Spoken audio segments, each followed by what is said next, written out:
As the ice sheets of the last glacial period receded and the world emerged from its icy grip around 10,000 BC, a remarkable transformation began across the lands that would later be known as the Near East. The retreating ice brought warmer temperatures, stabilized seasonal patterns, and increased rainfall in regions that had previously endured harsh climates. Among the areas profoundly shaped by this climatic shift was a crescent of land stretching from the Persian Gulf through modern-day Iraq and Syria to the Mediterranean coast. Known today as the Fertile Crescent, this region offered a rare convergence of fertile soils, diverse ecosystems, and abundant water sources, creating ideal conditions for human experimentation with sedentary life and agriculture. Human societies had existed for tens of thousands of years as mobile bands of hunter-gatherers, tracking seasonal migrations of animals and the availability of wild plants. Yet the post-glacial world presented new opportunities and challenges. The rolling hills, river valleys, and coastal plains of the Fertile Crescent were teeming with edible plants and animals. Wild cereals such as emmer wheat, einkorn, and barley grew naturally in upland areas, while lentils, peas, and chickpeas provided vital protein sources. The presence of wild sheep, goats, cattle, and pigs made animal domestication an accessible option for early humans seeking a more stable and predictable food supply. Archaeological sites like Abu Huraya in northern Syria tell a compelling story of this slow, transformative journey from foraging to farming. Occupied continuously from approximately 11,500 to 7,000 BC, Abu Huraya's early inhabitants hunted gazelles and gathered wild cereals. Yet over centuries, they increasingly tended plants and animals with an experimental hand. The evidence is subtle but telling. More sophisticated grinding stones, storage pits for grains, and a gradual shift toward domesticated wheat and barley in plant remains. Even the bones of animals reveal a growing dependence on domesticated species. This was not an overnight revolution, but a careful, iterative process in which humans learned to manage and manipulate their environment to suit their needs. The domestication of plants involved unconscious but deliberate selection for traits that suited human cultivation. Wild cereals naturally shed their seeds when ripe, a mechanism that ensured propagation in the wild. Early farmers gradually favored plants with tougher rachises, stems that held seeds in place, making harvesting easier and more efficient. Over generations, these cultivated cereals became entirely dependent on human intervention for survival, marking the first deliberate alteration of nature to sustain human society. Similarly, animal domestication relied on selecting for docility, manageable size, and retention of juvenile behaviors. The sheep and goats of the Fertile Crescent became calmer, more predictable companions whose milk, meat, and hide supported early settlements. The new climate of the early Holocene, with more consistent rainfall and warmer winters, gave early humans a rare opportunity to experiment with agriculture. Yet even with favorable conditions, the path to permanent settlement was complex. Communities often moved between farming and foraging, depending on environmental conditions and resource availability. The establishment of permanent villages required innovations in technology, social organization, and cooperation. Archaeological evidence from sites like Jarmo in the Zagros Mountains demonstrates this evolution vividly. Rectangular houses built from packed, mud-atop stone foundations indicate careful planning, and multiple room structures suggest an increasing complexity in family and social life. Workshops for pottery, tool-making, and craft specialization emerged alongside storage areas for grains, marking the early signs of a community-oriented economy. Pottery, in particular, transformed daily life. Ceramic vessels allowed people to store surplus grain for months, cook foods more effectively, and transport liquids over longer distances. At sites like Hassuna and Samarra, pottery becomes not only functional but also decorative, suggesting the rise of specialized artisans. These communities were beginning to trade with their neighbors, sharing not just goods but ideas, techniques, and cultural practices. The development of irrigation agriculture was the next transformative step. The river valleys of the Tigris and Euphrates provided rich silt with each flood, yet the flooding was unpredictable. Early farmers devised simple irrigation channels to control water distribution and protect their crops. Archaeological surveys of sites like Chogamami, dating to around 6000 BC, reveal carefully engineered canals and basins, evidence of collective human effort to harness nature. Coordinating such labor demanded social structures capable of conflict resolution, resource allocation, and communal planning, an embryonic form of governance. These innovations changed settlement patterns. Villages clustered along fertile riverbanks and irrigation channels. Population density increased, and labor specialization emerged. Some individuals could focus on crafts rather than food production, spurring technological progress, the development of trade networks, and the earliest forms of urbanization. The Ubaidian period, spanning roughly 6,500 to 3,800 BC, saw the emergence of proto-urban centers. Sites such as Eridu, Tel Sawan, and Chogamami reveal settlements with defensive walls, standardized housing, and monumental temples, demonstrating the early fusion of social, religious, and economic life.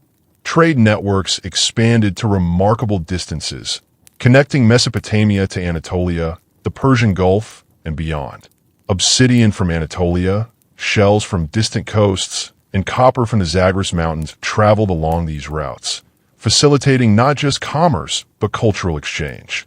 Standardized pottery styles, architectural techniques, and shared religious symbols hint at an emergent regional identity, a web of interconnected communities laying the foundation for what would become the first civilizations.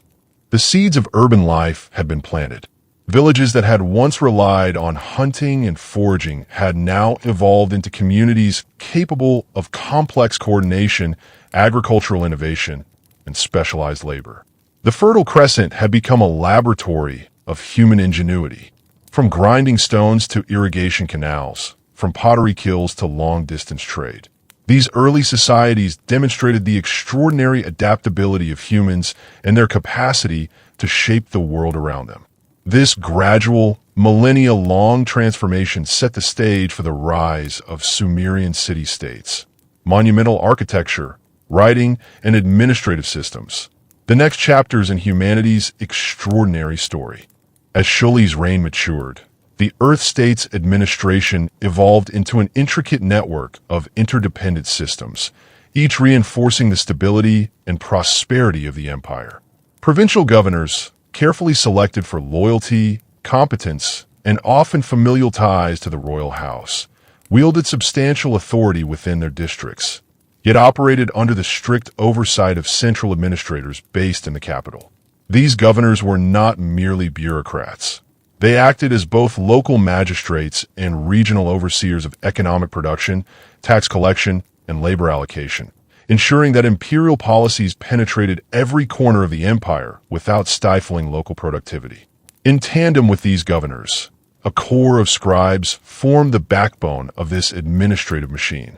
From early childhood, these young men, and occasionally women, depending on the province, were trained in the sophisticated techniques of cuneiform writing, arithmetic, surveying, and law. Their education was rigorous and highly standardized across the empire, allowing scribes to transfer seamlessly between provinces without disrupting continuity in record-keeping or bureaucratic operations.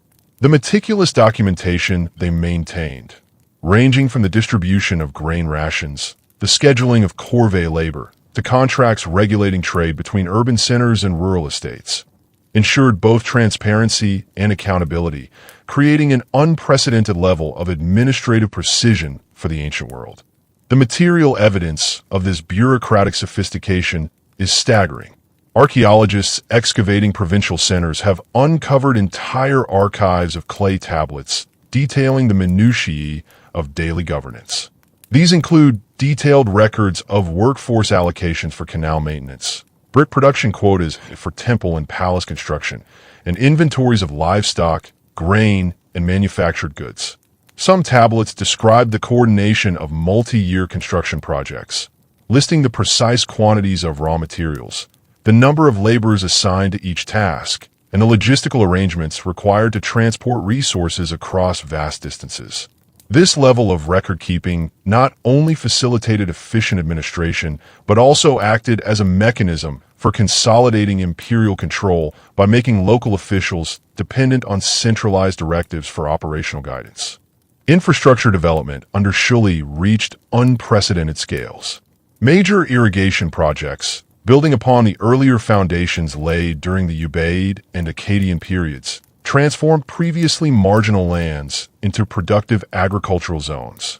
Canals extending tens of kilometers from the primary rivers were meticulously engineered with sluice gates, overflow channels, and reservoirs designed to regulate water distribution throughout the year. These networks required constant monitoring and maintenance, providing employment for large segments of the population and reinforcing the state's role as the central arbiter of resources. At the same time, roads and transport routes were systematically upgraded to accommodate the increased flow of goods, people, and information. These roadways, often paved with crushed gravel or packed earth, linked distant provinces to the capital, allowing for the rapid movement of military units, merchants, and official envoys. Relay stations strategically positioned along these routes ensured that messages could travel hundreds of kilometers within days, rather than weeks, a feat that gave the Shuli administration a tactical and economic advantage unmatched in previous centuries. Trade flourished under this organized network, both within the empire and with external regions. Specialized craft workshops, concentrated in urban centers with access to skilled labor, produced high-quality textiles, pottery, metal tools, and luxury goods for distribution across the empire. These goods were exchanged not only for local agricultural produce, but also for exotic imports from distant lands. Archaeological finds indicate that materials such as lapis lazuli from Afghanistan, cedar from the Levant, tin from Anatolia, and carnelian from the Indus Valley were circulating widely, suggesting a sophisticated web of commerce that spanned thousands of kilometers. The standardization of weights and measures, instituted by Shuli, allowed merchants to conduct transactions with confidence across diverse regions, reducing disputes and fostering trust, which in turn expanded the scale and efficiency of commerce. Military organization was equally refined, reflecting both the lessons learned from previous Mesopotamian empires and Shuli's innovations. Unlike earlier reliance on temporary militias raised during times of crisis, the Earth State maintained a permanent, professional army stationed strategically throughout the empire. These soldiers were trained not only in conventional infantry tactics, but also in siegecraft, archery, and coordinated operations that incorporated cavalry and chariot units. Engineering corps specialized in constructing fortifications, bridges, and siege equipment, ensuring that military campaigns could be conducted with both precision and overwhelming logistical support. Supply chains for these armies were meticulously managed, drawing upon provincial storehouses and imperial granaries to sustain prolonged campaigns without crippling local economies. Military officers were integrated into the administrative hierarchy, often holding dual roles as regional governors or overseers of resource-rich districts, further intertwining the state's civil and martial functions. Cultural developments during Shuli's era were equally transformative. Religious institutions, while maintaining continuity with traditional Sumerian practices, were heavily patronized by the state and became central nodes of economic and social life. Large temple complexes served as centers of worship, education, craft production, and grain storage. The priests who administered these temples were deeply involved in imperial governance, often acting as intermediaries between local populations and the central authority. Festivals, ritual offerings, and temple ceremonies were conducted not only to appease the gods, but also to reinforce social cohesion and legitimize the state's authority. The construction of monumental ziggurats, rising high above cityscapes, symbolized the tangible link between divine favor and political power, serving as both religious sanctuaries and emblems of the empire's technological prowess. Art and literature flourished under this stability. Shuli's courts commissioned epic narratives, hymns, and ceremonial inscriptions that celebrated both divine and royal accomplishments. Cylinder seals and statuary produced during this period reflect a refined aesthetic sensibility, combining traditional Mesopotamian motifs with new stylistic elements introduced through trade and cultural exchange. The proliferation of scribal schools ensured that literacy, once confined to elite administrators, gradually became more widespread among the professional and merchant classes, facilitating the spread of ideas, technologies, and religious doctrines throughout the empire. Social stratification was pronounced but regulated. Elite families, often interlinked with the royal house, controlled major estates, craft workshops, and religious institutions. Free citizens worked as farmers, artisans, and merchants, enjoying certain legal protections and participating in civic life. Dependent laborers, including those indebted to the state or temple, and slaves occupied the lowest rungs. Yet legal frameworks instituted by Shuli's administration provided mechanisms for social mobility, debt redemption, and manumission. These social structures ensured stability by balancing hierarchical control with avenues for individual advancement, reducing the likelihood of widespread unrest. The Earth State under Shuli also expanded the codification of knowledge. Legal codes were not static. They evolved in response to societal changes, incorporating precedents from prior dynasties and adapting to new economic realities. Standardized measurements, accounting procedures, and administrative manuals were disseminated to provincial offices, creating a uniform framework that allowed the empire to function effectively across vast and culturally diverse territories. Education, legal authority, and economic regulation were tightly interwoven, reflecting a holistic approach to governance that integrated every aspect of society into a coherent, sustainable system. The interplay between agriculture, trade, administration, religion, and military power created a self-reinforcing cycle of prosperity and stability. Increased agricultural output supported population growth and urbanization, which in turn expanded markets, created demand for specialized labor, and necessitated more sophisticated governance. Trade enriched cities and provinces, enabling the financing of large-scale construction projects, religious patronage, and military campaigns. Religious institutions provided moral and cultural legitimacy for the state, while legal codes and administrative protocols ensured predictability, equity, and order. Military forces maintained security and facilitated territorial expansion, which further extended the empire's economic and cultural influence. The Earth State's administrative and cultural achievements under Shuli set new benchmarks for ancient civilization. It demonstrated that a complex society could not only survive but thrive when economic production, social organization, technological innovation, and cultural expression were harmonized under a unified vision of governance. The empire's systems created a legacy that influenced subsequent Mesopotamian polities, providing blueprints for administration, law, urban planning, and statecraft that would resonate throughout the ancient Near East for centuries to come.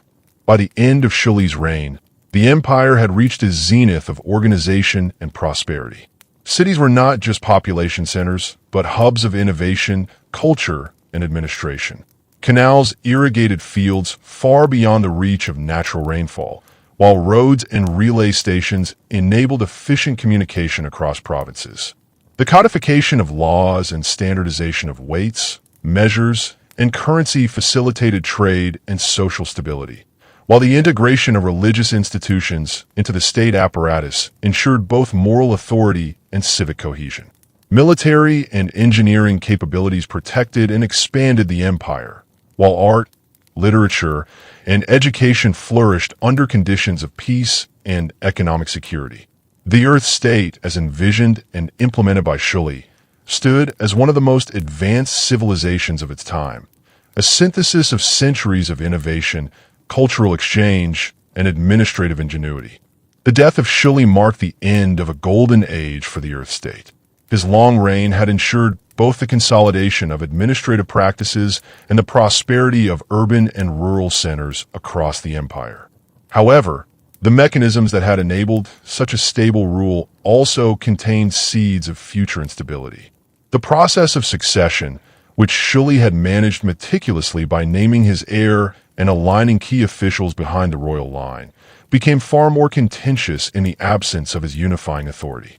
His successor, appointed as crown prince decades earlier, inherited a complex network of bureaucrats, provincial governors, and religious elites, each wielding power that could rival or even undermine the central throne.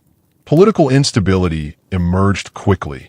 Provinces, long accustomed to the oversight of highly capable governors, found their local authorities increasingly asserting autonomy. Some governors leveraged their control over regional armies, grain stores, and labor forces to challenge or ignore central directives. The capital, once the undisputed locus of imperial authority, experienced repeated periods of contested control as rival factions among court officials and military leaders maneuvered for dominance. Historical records and later inscriptions from this period document a series of uprisings and palace coups, often involving a complex interplay between royal claimants, bureaucratic elites, and influential religious figures. Compounding the political instability were economic pressures. The very systems that had underpinned Shuli's success, long-distance trade networks, standardized taxation, and intensive agricultural management, proved vulnerable to disruption.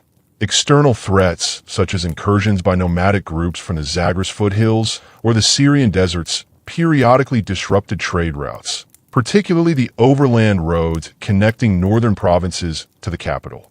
Maritime trade along the Persian Gulf faced similar threats from pirates or rival coastal polities, creating gaps in the supply chains for luxury goods, metals, and agricultural staples.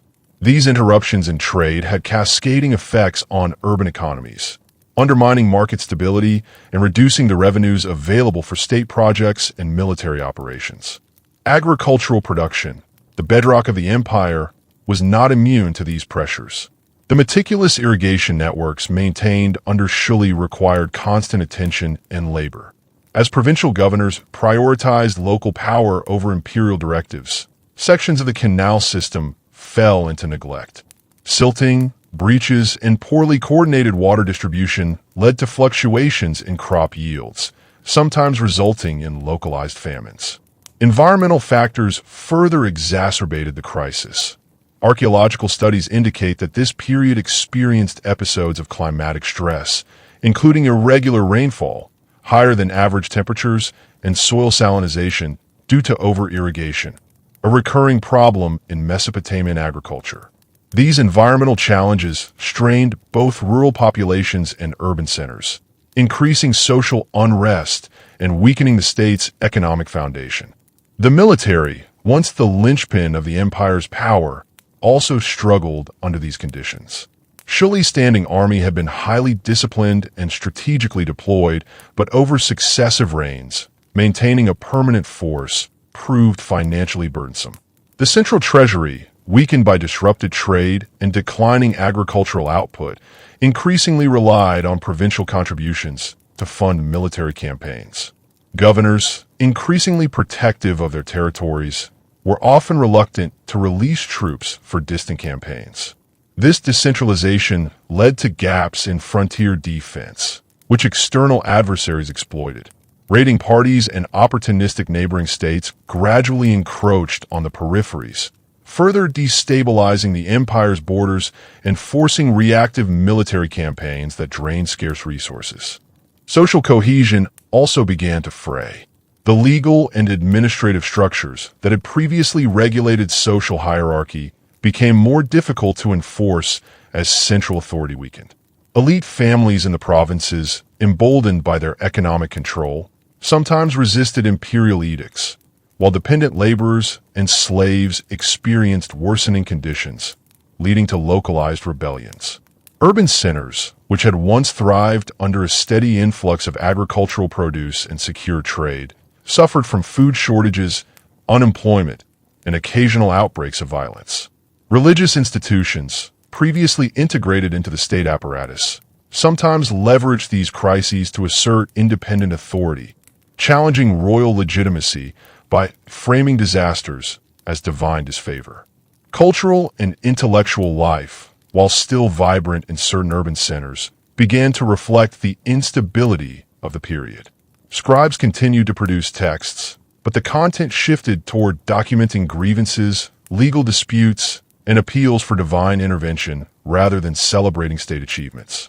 Temple construction slowed, and monumental works that had symbolized centralized authority, such as grand ziggurats or palatial complexes, ceased on the scale scene under Shuli. Artistic production, while not disappearing, became localized, reflecting provincial tastes rather than a unifying imperial aesthetic. Literary traditions continued, but the lack of central patronage limited the dissemination and standardization of texts, contributing to greater regional variation in both language and ritual practice. The fragmentation of the empire's economy and administration further accelerated decline. Markets that had once linked provinces through standardized weights, currency, and legal frameworks became increasingly regionalized. Coinage or standardized trade tokens, once issued by the central authority, were sometimes counterfeited or substituted with local equivalents, undermining trust in commercial transactions. Large-scale infrastructure projects, such as canal repairs or road maintenance, stalled without central coordination, and previously connected regions became isolated. These disruptions reinforced the perception of provincial autonomy and eroded the cohesion of the empire. Despite these challenges, the Earth State's collapse was not instantaneous. Many institutions, particularly the bureaucratic and scribal systems, proved remarkably resilient. Provincial governors often continued using cuneiform records, taxation protocols, and administrative manuals inherited from Shuli's reforms, preserving elements of central authority even as the political unity of the empire disintegrated. Some cities maintained vibrant markets and cultural life, adapting to new realities by forging regional alliances, engaging in local trade networks, and cultivating religious and artistic traditions independent of the central state. These pockets of continuity illustrate that the collapse was uneven and multidimensional, affecting different sectors of society and regions with varying intensity. External pressures also played a critical role in the Earth State's decline. Neighboring polities and nomadic groups, sensing the weakening of imperial authority, intensified incursions and territorial claims. Military confrontations became more frequent, stretching the already overextended forces of the empire.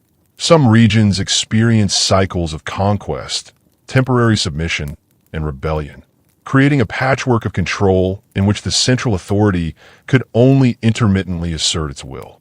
Diplomatic efforts, once coordinated through the capital, became fragmented, with provincial leaders negotiating directly with external powers for security or trade advantages, further undermining the cohesion of the empire. Over time, the cumulative effect of these pressures, political fragmentation, economic disruption, environmental stress, social unrest, and external threats, led to the de facto division of the Earth State into semi-autonomous regions. While the central throne continued to exist in name, its authority was largely symbolic, with real power exercised by local rulers, military commanders, and religious authorities. This fragmentation marked the transition from a unified imperial system to a constellation of regional powers, each carrying forward elements of Shuli's administrative, cultural, and technological legacy, but no longer coordinated under a single political structure. Interestingly, the decline of centralized authority did not entail a collapse of knowledge or technology. Irrigation techniques, legal practices, and administrative methods continued to be utilized at the provincial level, often adapted to local circumstances. Religious and cultural institutions preserved texts, rituals, and artistic styles, ensuring continuity even in a politically fractured landscape. In many ways, the Earth State's legacy became embedded in the regional cultures that emerged from its dissolution, influencing governance, trade, religion, and art for generations.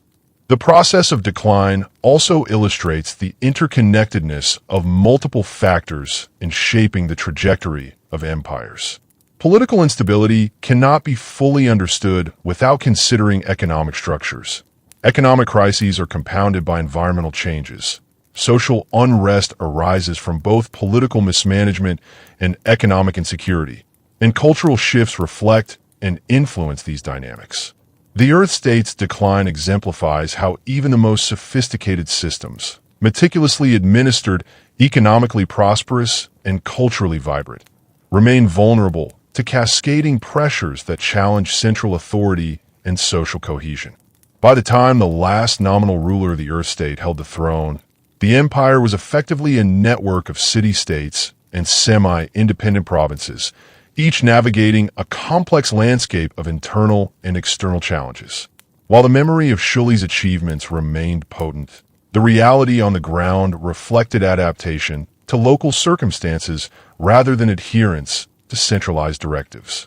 This period set the stage for subsequent Mesopotamian polities, which would inherit administrative practices, religious institutions, and cultural traditions, yet operate in a fundamentally altered political environment.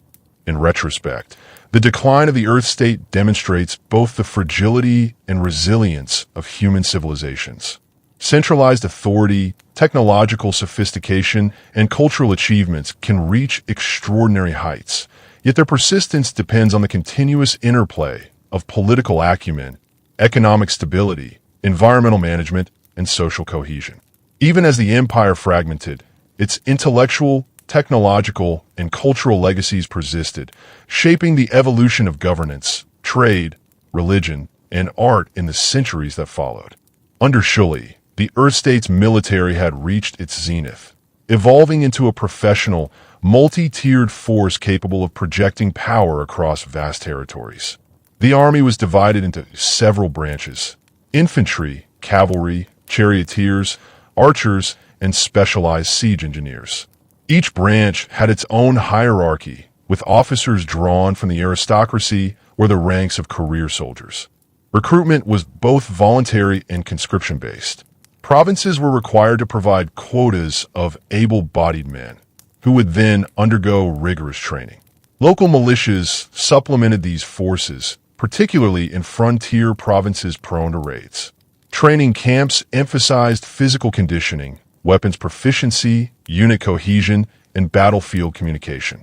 Drills were conducted daily, simulating both open field battles and urban combat. Soldiers were also trained in survival skills, scouting, and rudimentary engineering for siegecraft. Discipline was strict. Infractions, ranging from dereliction of duty to desertion, were met with punishments that included fines, flogging, or forced labor. High-ranking officers were expected to maintain both the morale and the loyalty of their units. In turn, soldiers were rewarded with land grants, rations, and shares of plunder, which incentivized both performance and loyalty to the state. Military strategies and campaigns. The Earth state's military doctrine emphasized flexibility, intelligence, and logistics. Campaign planning relied on detailed reconnaissance, including mapping terrain, monitoring enemy movements, and assessing seasonal conditions that could affect food supply and troop mobility. Field battles often involved coordinated maneuvers between different unit types. Infantry formed the backbone, holding defensive positions and engaging in close combat. Cavalry executed flanking movements and rapid charges to disrupt enemy formations.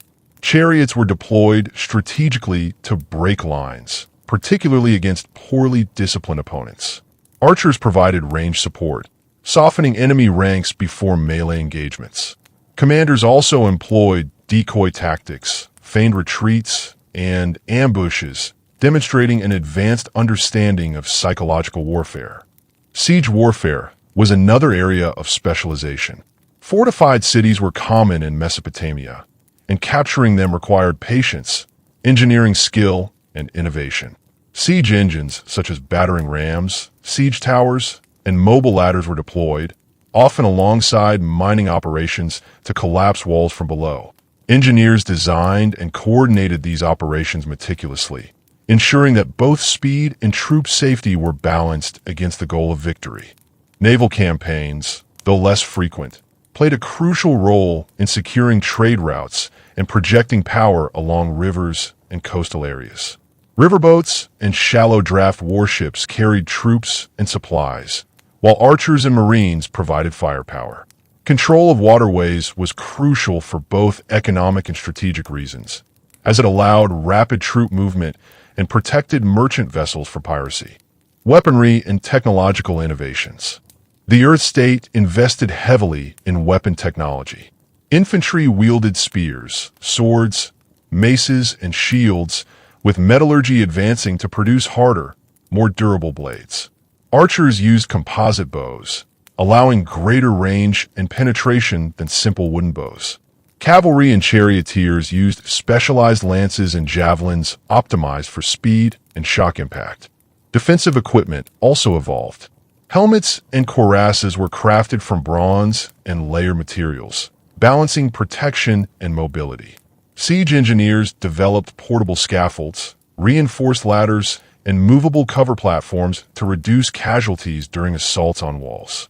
The use of signal systems, such as flags, drums, and smoke, enhanced coordination over long distances, enabling complex maneuvers across varied terrain. Economics of war. Maintaining such a sophisticated military required enormous resources. Taxes were partly levied to support standing armies, while additional wealth came from trade tariffs, tribute from conquered territories, and spoils of war. Logistics were a constant concern. Feeding tens of thousands of soldiers, transporting siege equipment, and maintaining horses required detailed planning and infrastructure. The empire also implemented state-run workshops for weapon and armor production, employing artisans, metallurgists, and engineers.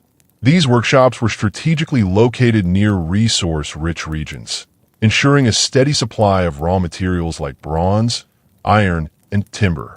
Control of mines and quarries became a strategic priority, often dictating military campaigns and territorial expansion. Social impacts of military service. War permeated society. Conscription drew men from rural areas, affecting agricultural production, while veterans settled in garrison towns or received land grants in frontier regions, spreading the culture and influence of the state. Military service also reinforced social hierarchies. Nobles and officers commanded prestige, while soldiers' loyalty and achievements could elevate their status. Conflicts also caused population displacement, urban fortifications, and shifts in labor distribution. Families of conscripted men often faced economic strain, requiring adjustments in taxation or communal support systems. Religious institutions sometimes played a role in both blessing military campaigns and managing the social impact of war, framing victories as divine favor and losses as calls for ritual correction. Case studies of key campaigns. The Northern Frontier Campaign. When nomadic incursions threatened the fertile river plains, the Earth State deployed a combination of fortified garrisons, mobile cavalry units, and chariot detachments. Siege operations were conducted against fortified hill settlements, while archers and infantry protected supply lines. The campaign lasted 2 years, demonstrating the importance of logistics, intelligence, and coordinated multi-unit maneuvers. The coastal trade route securing expedition. Piracy along river mouths and estuaries disrupted both tax collection and trade.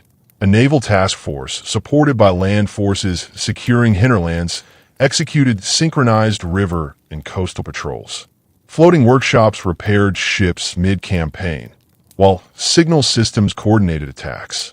This campaign highlighted the interplay between military action and economic stability. Internal rebellion suppression.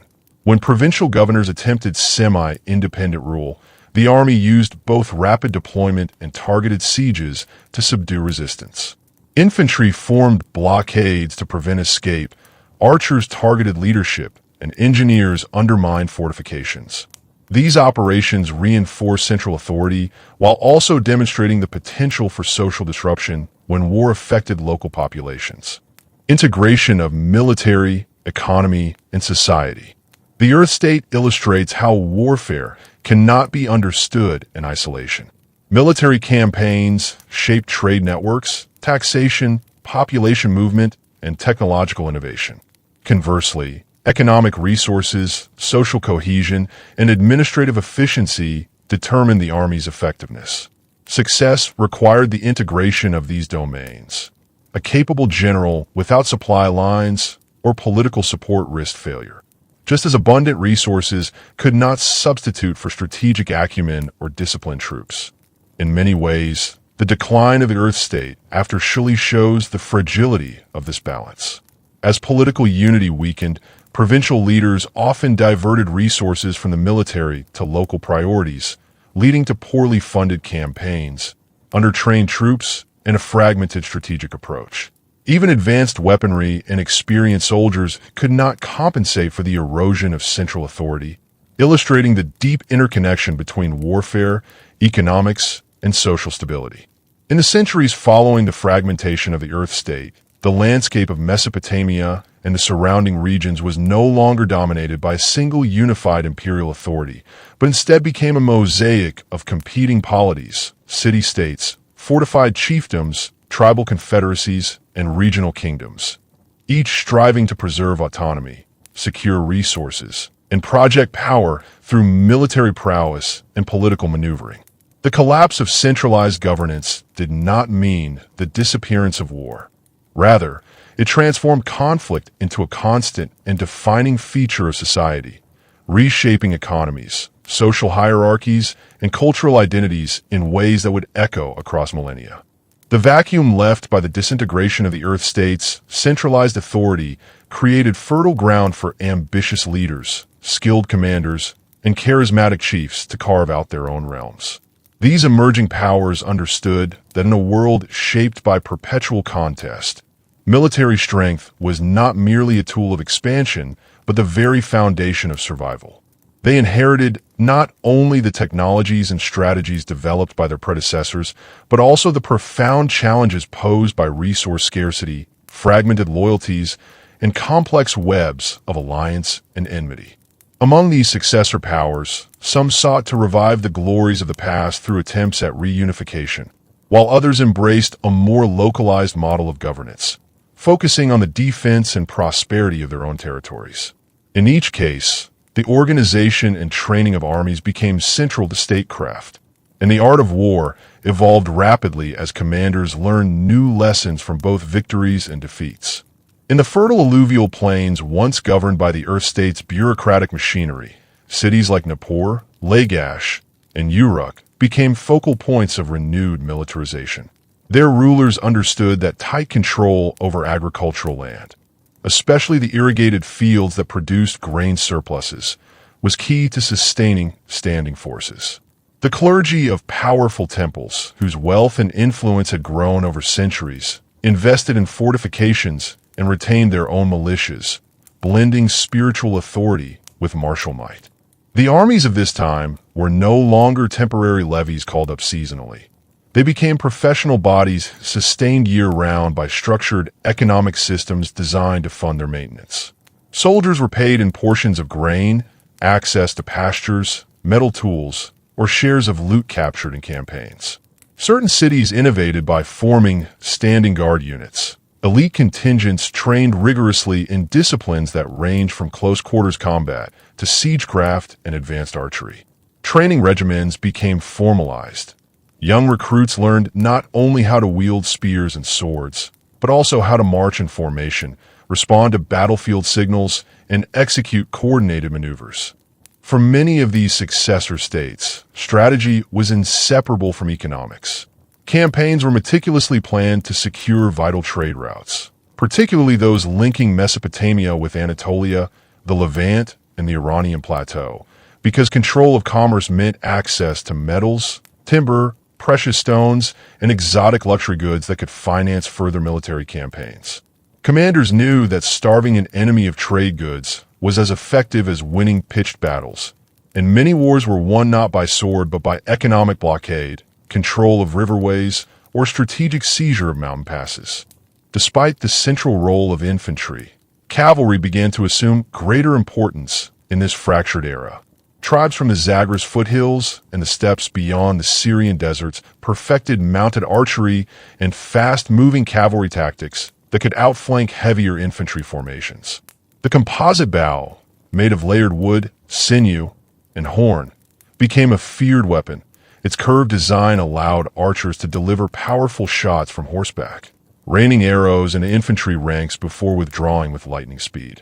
Commanders adapted their strategies accordingly, creating mixed forces that combined heavy infantry holding the center with nimble cavalry units probing for weaknesses and harassing enemy flanks. Chariots, once symbols of elite status and shock warfare, remained powerful tools on open terrain, especially when drawn by teams of well-conditioned equids bred specifically for endurance and speed. Chariot crews practiced relentlessly, mastering the art of firing javelins while maintaining balance at speed, navigating uneven ground, and coordinating with infantry support.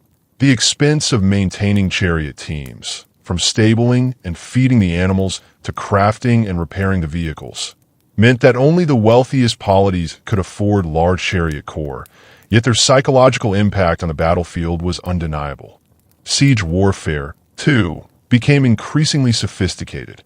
Cities learned from each other through observation, emulation, and bitter experience. Defensive architecture evolved. Walls became thicker, sloped at precise angles to deflect battering rams, and reinforced with stone and timber lattices. Towers were spaced to allow archers overlapping fields of fire, and gates were protected by multiple layers of obstacles, including heavy wooden bars and deep outer ditches. Attackers responded in turn with improved engines. Massive twin-beamed battering rams could be suspended from wheeled frameworks covered with hides soaked in water to resist flaming arrows.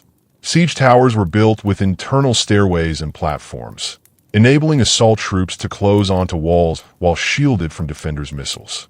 Mining, literally digging tunnels beneath enemy fortifications to collapse them, became one of the most feared siege tactics. Engineers coordinated the placement of wooden supports piled with combustibles. When these were ignited, supports burned away, sending earth and stone crashing down. The psychological terror this induced was immense, and many cities surrendered before a breach was even complete, preferring negotiation to the uncertainty of subterranean collapse. Economics underpinned every aspect of war-making. Armories and workshops, often state-run or temple-administered, produced weapons, armor, and tools of war. Metallurgists were revered for their ability to alloy copper with tin to produce bronze, and later, as ironworking spread, for the skill to forge weapons of superior strength. Metallurgy guilds became powerful economic actors. They controlled the supply of ingots, regulated quality, and maintained secrecy around smelting techniques. Control of or sources. Copper from Anatolia, tin from distant uplands, and iron from rugged hills often dictated the strategic priorities of campaigns, and disputes over access to metal-rich territories fueled wars as surely as disputes over fields or trade routes. Society itself bore the imprint of constant conflict. Young men trained for war became central figures in community life. Veterans who survived decade-long campaigns returned with elevated status and were often granted land at the frontiers, where their skills served both defense and settlement expansion. Women, left to manage households and farms in the absence of men, played vital roles in sustaining economies, overseeing grain stores, managing workshops, and occasionally coordinating defenses against raiders. Children grew up learning the language of conflict as naturally as they learned myths and prayers, for war was woven into the fabric of life, in songs and lamentations, in tales of heroic deeds, and in the somber calculations of strategy shared by elders on cool evenings around communal hearths. The constant state of rivalry also fostered remarkable innovations in logistics, the art of moving armies across vast distances. Generals understood that an army's fighting capability was only as strong as its supply lines. Moving tens of thousands of men, animals, siege engines, and provisions required meticulous planning. Depots of grain and fodder were established at regular intervals along major routes. Camel caravans and river barges became vital carriers of food, weaponry, textiles, and spare parts. Relay stations, fortified compounds spaced a day's march apart, allowed messengers to travel swiftly with dispatches, while garrisons at these waypoints could reinforce forward units or serve as staging grounds for offensive thrusts. The Gulf and riverine waterways were arteries not just of commerce, but of military mobility. War barges, fitted with protective bulwarks and propelled by oars and sails, carried elite troops and heavy siege equipment. Control of river junctions or estuaries allowed commanders to rapidly redeploy forces, surprise flank an enemy army, or cut off reinforcements. Naval engagements, while smaller in scale than land battles, were decisive when control of trade and river routes was at stake. The ability to blockade ports or secure supply convoys often determined the outcome of long-term conflicts. Amid this era of constant conflict, some leaders sought unity, not through centralized bureaucracy as in the Earth State, but through strategic coalitions and dynastic alliances. Marriages between ruling houses were crafted with equal care as peace treaties. A king might marry his daughter to the ruler of a neighboring state, not merely for familial alliance, but to secure promises of military aid, shared trade privileges, or joint operations against common enemies.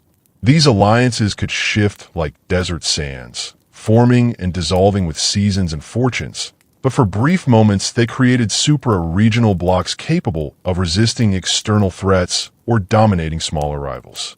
One such coalition emerged around the city-state of Shurapak, a power that, through a combination of skilled diplomacy and military innovation, organized a league of allied cities stretching from the southern marshes to the foothills of the Zagros. This league did not aim to resurrect an empire, but to create a mutual defense pact that pooled resources, standardized training regimens, and shared intelligence on enemy movements. In this system, each city contributed troops to a collective central command in times of war, while maintaining autonomy within its own walls and fields in times of peace. The pact strategy was pragmatic: secure internal stability first, then present a united front to any power whose ambitions threatened the League's member states. The training programs within such leagues became models for the era.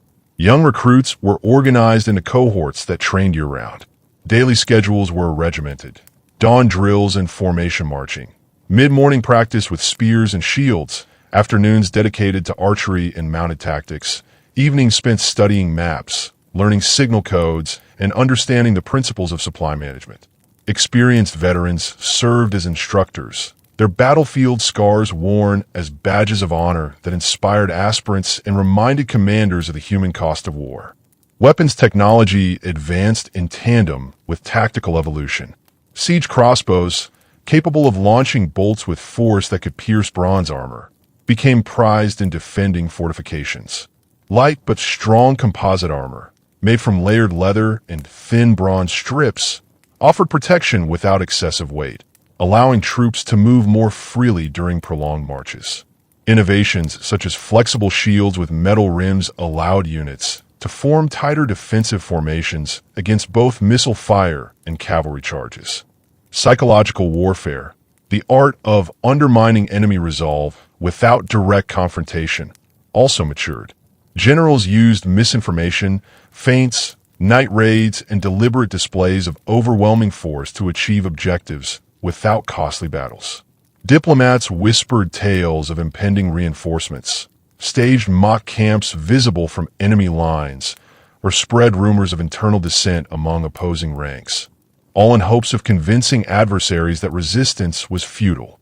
Yet no matter how advanced the strategy or how disciplined the army, the deep interdependence between warfare and economy meant that no state could wage endless campaigns without draining its reservoirs of wealth and manpower. Prolonged wars, even victorious ones, strained grain stores, disrupted trade, displaced populations, and sapped the vitality of communities.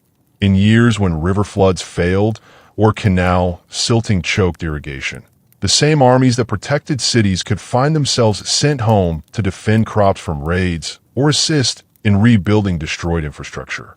The constant cycle of war and preparation for war shaped every institution.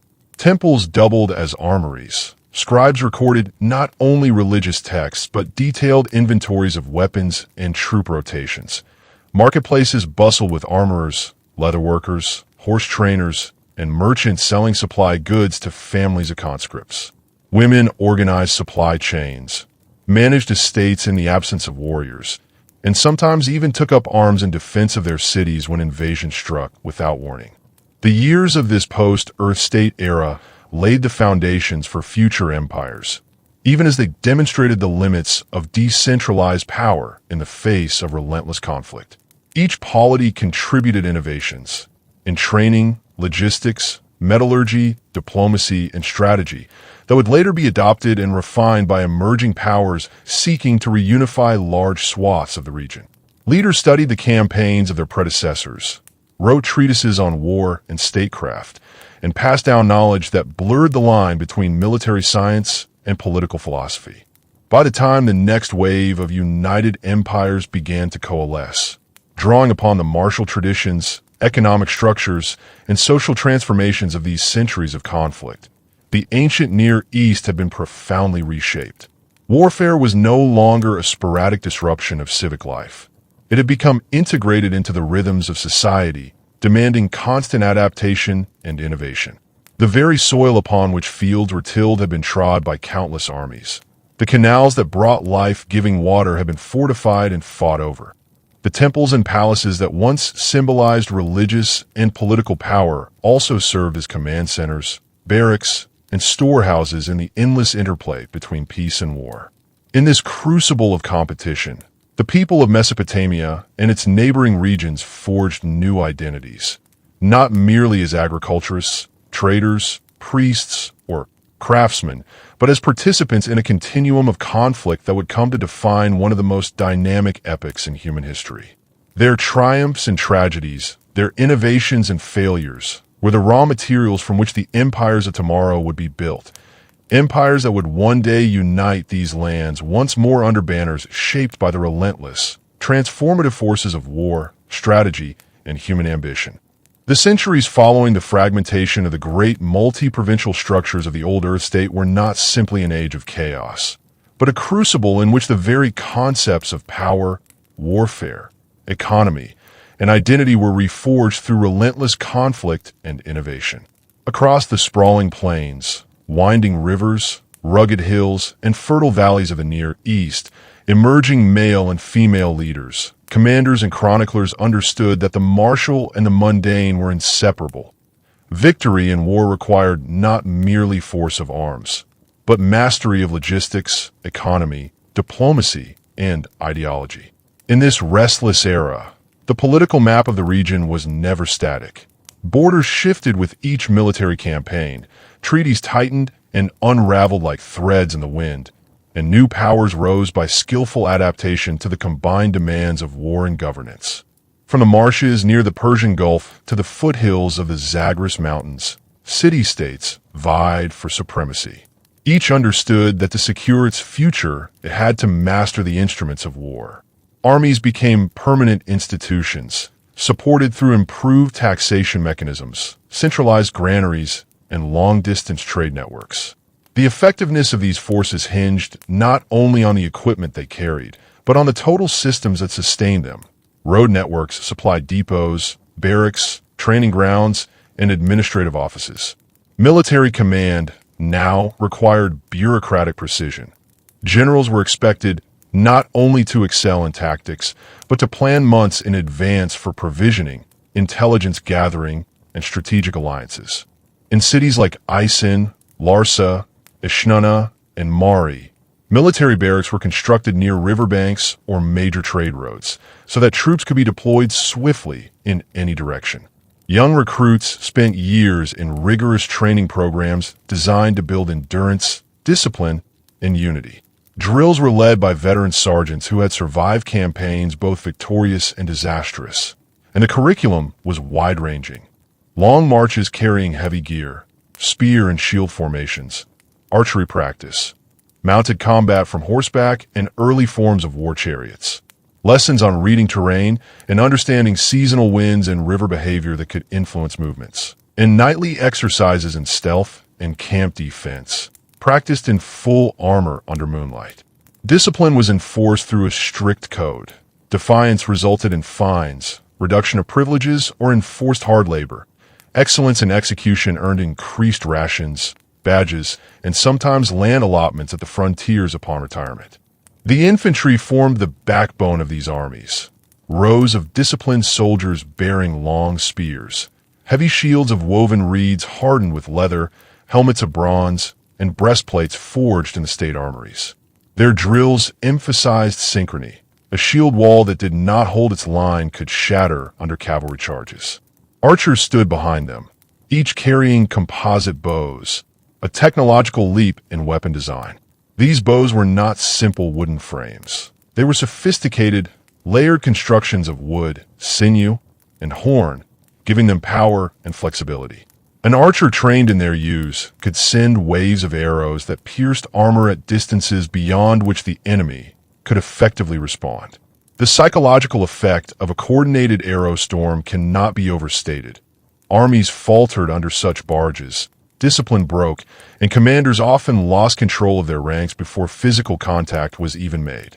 Mounted cavalry emerged as a decisive force throughout this era. Cavalrymen were typically drawn from warrior elites or specialized recruits whose families could afford the care and training of horses. Horse breeding itself became a strategic industry. Studs were maintained in many cities specifically to produce strong, agile mounts.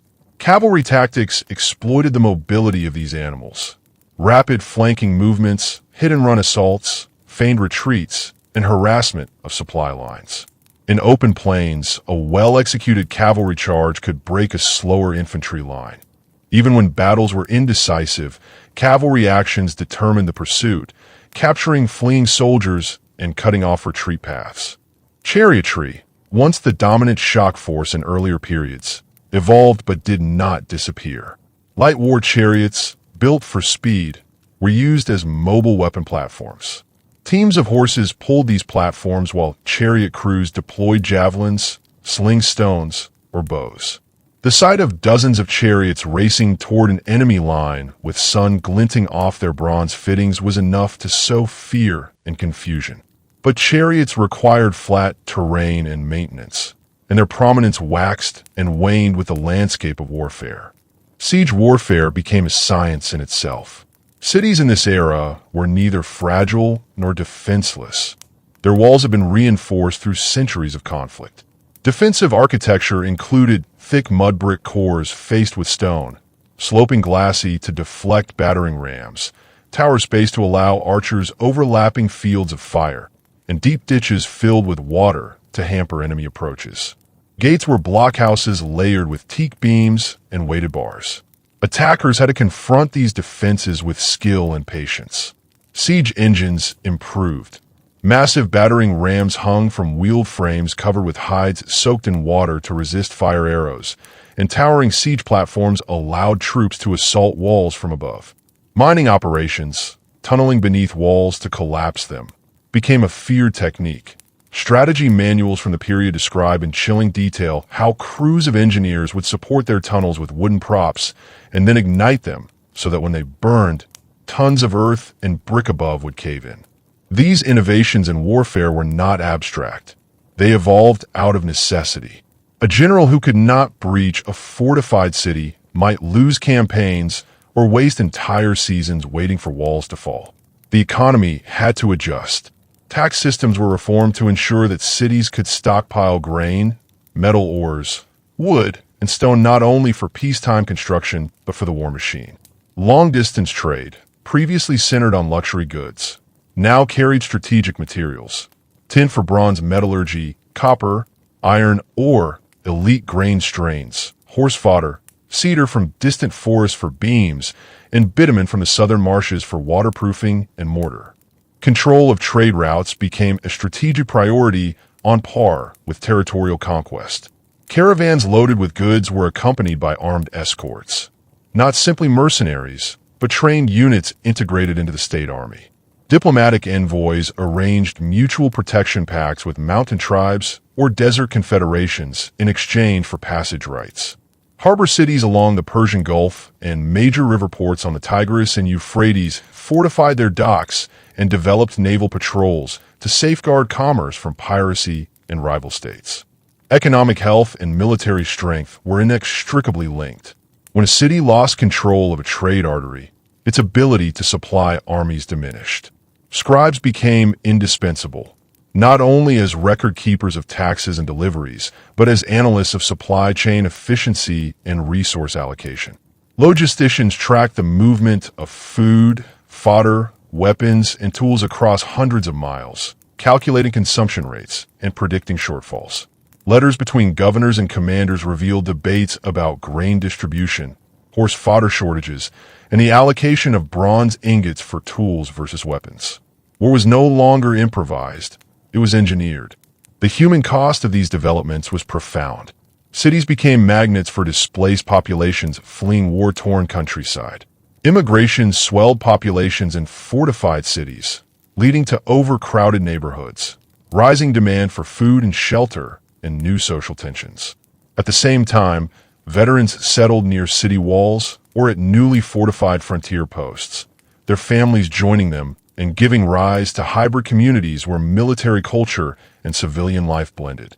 Women, often managing households in the absence of husbands, played crucial roles in maintaining agricultural production, running workshops that made leather gear and textiles for soldiers, and organizing relief when campaigns dragged on past harvest seasons. Children grew up hearing drill commands and tales of distant battles as naturally as they learned myths of gods and kings. Religion provided both solace and justification for war.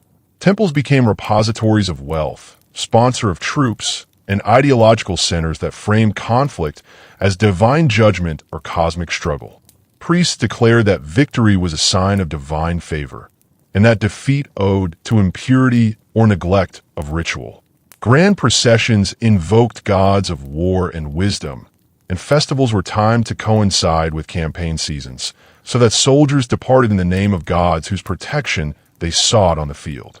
These combined pressures gave rise to leaders who were as adept at rhetoric, diplomacy, and religious symbolism as they were at military command. Some city kings emerged who sought to unify regions through strategic federations rather than outright conquest. Marriages between ruling houses became political tools to cement alliances. Dowries included not just wealth, but promises of military support. Peace treaties were often sealed with symbolic acts, foundation deposits in temples, public oaths taken before assembled priests and citizens, and the exchange of hostages to guarantee good faith. In this fluid age, a commander's reputation could make or break cities.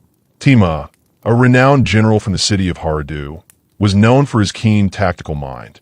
In one campaign against a confederation of hill tribes that threatened vital trade routes, Tima reorganized his infantry into flexible units capable of rapid deployment. Instead of forcing a pitched battle on open plains, he used scouts to lead small contingents through narrow passes, cutting off the enemy's supply and forcing them into disadvantageous positions where their strength and numbers counted for little. This campaign became a case study in maneuver warfare, long before the term was ever written, emphasizing that mobility, information, and terrain knowledge could outweigh sheer force. Leaders who failed to innovate paid a price. Other cities that clung to old methods, mass formations without regard for flexibility, outdated siege techniques, or poor logistics suffered devastating defeats. Their cities were burned, their archives destroyed, their populations enslaved or scattered. These losses were seared into collective memory and influenced how future generations prepared for war. Over time, this merry-go-round of warfare, diplomacy, economics, and religion slowly recalibrated the geostrategic order. Some regions coalesced into larger power blocks. Others remained fiercely independent, protected by geography and martial reputation. New capitals rose on river plains, fortified both physically and ideologically against the chaos of the world beyond their walls. In the centuries that followed, the innovations of this era, the professional armies, integrated logistics, advanced weaponry, strategic diplomacy, economic war funding systems, and cultural narratives that sanctified struggle, laid the groundwork for the next cycle of empire. These emergent powers would learn from both triumphs and failures of their predecessors, seeking to consolidate and centralize authority more effectively than the old Earth state, while avoiding the mistakes that had once torn it apart. The lessons of these wars, carried in the minds of scribes, priests, generals, and ordinary citizens, would shape the course of Near Eastern history for generations to come.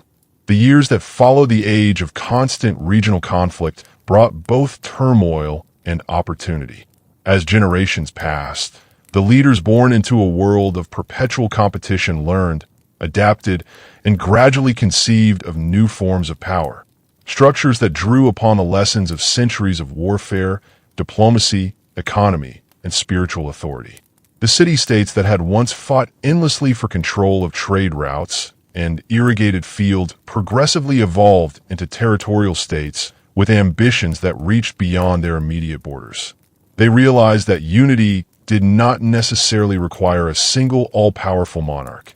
It could flourish through coalitions of allied cities, federations under shared military command, or dynasties that bound distant regions through intermarriage, tribute, and centralized bureaucracy. In this crucible of political and martial evolution, the next great chapter in Mesopotamian history began to take shape. Among the cities that first pursued this new order was Eshnunna, situated at a crossroads linking the highlands to the plains and the northern trade routes to the southern riverine networks. Its leaders, keen diplomats and seasoned generals, grasped that military success alone could not secure lasting dominance. To this end, they reorganized their forces into a more flexible system of regiments, each with specialized roles. Heavy infantry for holding the line, archers trained in mass volleys capable of disrupting enemy formations before engagement, disciplined cavalry units for flanking and pursuit, and elite shock troops capable of breaching fortified positions with coordinated assaults. Eshnunna's military reforms were accompanied by an innovative taxation system that ensured sustained funding without burdening agricultural productivity. Instead of extracting tribute directly from harvested grain, which often led to shortfalls and local resentment, taxation was tied to production quotas in craft workshops, trade tariffs, and controlled access to strategic lands. This economic restructuring ensured the army remained well-fed, well-equipped, and responsive to seasonal planning, rather than impromptu campaigning. The synergy between army and economy was central to Eshnunna's expansionist drive. Skilled bureaucrats, trained from youth in the art of accounting, kept meticulous records of harvested surpluses, troop movements, weapon inventories, and trade income. These scribes were among the most respected citizens, for they bridged the twin worlds of war and governance. They ensured that armies on campaign could be provisioned weeks in advance, that supply depots along key routes held sufficient grain and fodder, and that artisans in provincial centers were producing shields, lance tips, leather gear, and bowstrings on a schedule tied to the demands of military campaigns. Eshnunna's leaders recognized that victories could not be won solely on a battlefield. They required sustained preparation and an economy that operated like a clockwork mechanism. At the same time, Eshnunna's generals practiced a form of total warfare that blended strategy with psychology. They realized that cities refusing to yield through battle could often be neutralized through siege and subterfuge, and that the appearance of overwhelming force could, in itself, yield political outcomes without bloodshed. Instead of surrounding a city and starving its inhabitants, which could take months and destroy local infrastructure, commanders sometimes executed feint maneuvers, visible troop concentrations, and supply movements that hinted at imminent attack, causing defenders to negotiate rather than risk devastation. This was especially effective when combined with bribery, marriage alliances, or promises of favorable trade terms for surrender. War, in this model, was a multifaceted contest in which economy, diplomacy, and threat projection operated in tandem with armed force. The transformation did not occur only in Eshnunna. To the south, the city of Isen was simultaneously expanding its own sphere of influence. In contrast to Eshnunna's strategy of negotiated dominance, Isen's rulers pursued a policy of direct military integration, absorbing conquered cities' elites into their own administrative core, granting them titles and responsibilities in the larger state system, and demanding military service in return for status. This model created an elite class whose loyalty was tied to the prosperity of the greater Isen polity. They served as provincial governors, tax collectors, and military commanders in the field, creating a highly professionalized ruling elite that bound territories into a cohesive, if sometimes tense, political framework. Isen's army was financed through an efficient system of standardized currency, weights, and measures, enabling merchants to calculate prices and taxes with certainty, which in turn encouraged trade, wealth accumulation, and the financing of larger, more sophisticated war campaigns. Trade itself became another instrument of state power. Cities on the Tigris and Euphrates expanded their docking facilities, fortified them against piracy, and sponsored fleets of river barges to carry not only grain and textiles, but also tin, copper, precious stones, and other goods essential for workshops and armories. Economic dependence on secure trade routes pushed many former rivals into maritime cooperation agreements, sharing patrol responsibilities and pooling resources for shipbuilding, even while disputing land boundaries. The rivers, therefore, became not merely natural features of the landscape, but political and military theaters in their own right. Control of river traffic meant control of wealth and, by extension, the ability to raise and sustain armies. As alliances solidified and territorial states expanded, new forms of culture emerged to support and legitimize these transformations. Temples, once exclusively spiritual sanctuaries, doubled as centers of economic activity and military prestige. High priests assumed roles akin to strategic advisors, asserting that gods favored certain rulers who demonstrated wisdom on and off the battlefield. Rituals accompanying campaigns became elaborate affairs. Before campaigns, priests blessed weapons and invoked divine protection. After victories, elaborate processions and sacrifices reaffirmed the social order and reinforced popular belief in divine support for the ruling elite. Religious festivals often served dual purposes. They allowed populations to celebrate divine favor while also bolstering morale and reinforcing collective identity across diverse conquered populations. Through this blending of religion and governance, rulers cultivated an aura of destiny, implying that their successes in war were not merely human achievements, but cosmic endorsements. One of the era's most remarkable leaders, Queen Ashurita of Mari, exemplified this blending of strategic acumen, economic reform, religious symbolism, and diplomatic engagement. Her rise to power was not surrounded by legend, but documented in administrative tablets that recorded her precise military orders, proclamations, and detailed accounts of his campaigns. Ashurita understood that Mari, perched along trade arteries connecting Mesopotamia to the Levant and Anatolia, could attain dominance only if its military and economic structures were perfectly aligned.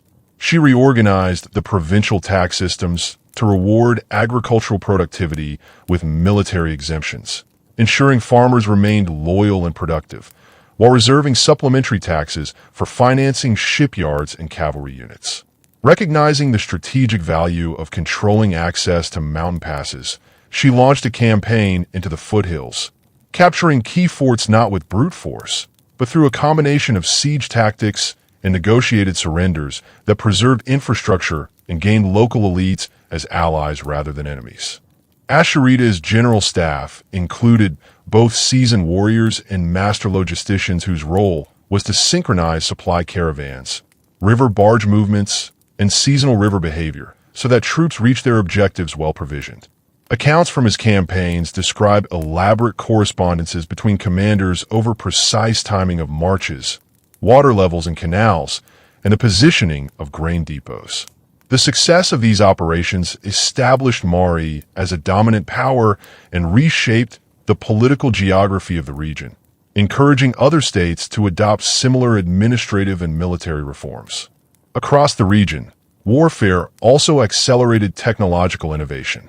Metallurgists, long revered for their skill in shaping bronze, began experimenting with iron as sources of or became more accessible. Iron offered greater hardness and durability, and though it was difficult to cast like bronze, smiths developed forging techniques that produced superior weapons. Sword with keen edges, spearheads that withheld bending, armor plates capable of stopping bronze-tipped arrows. Though iron remained scarce and expensive, its use grew among elite units, creating an arms race that further stimulated mining, trade in ore, technological knowledge transfer, and strategic acquisition of metal sources through military campaigns and alliances. Military knowledge itself became institutionalized in written form.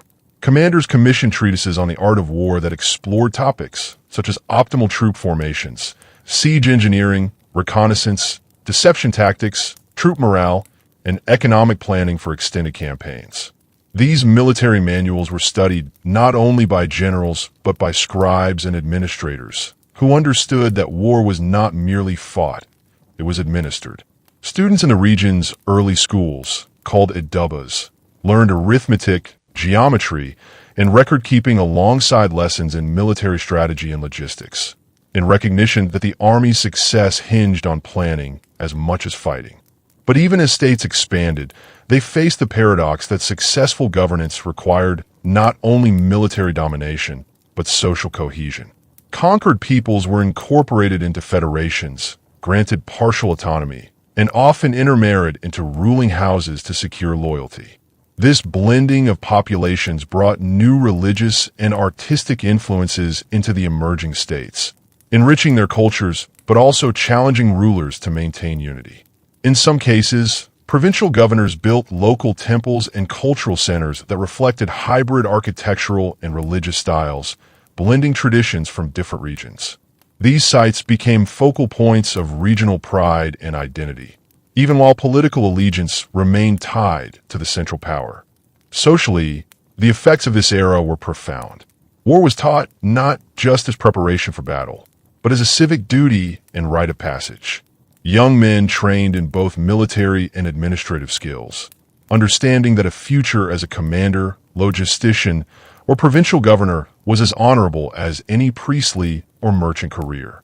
Women increasingly played roles in governance and economic organization.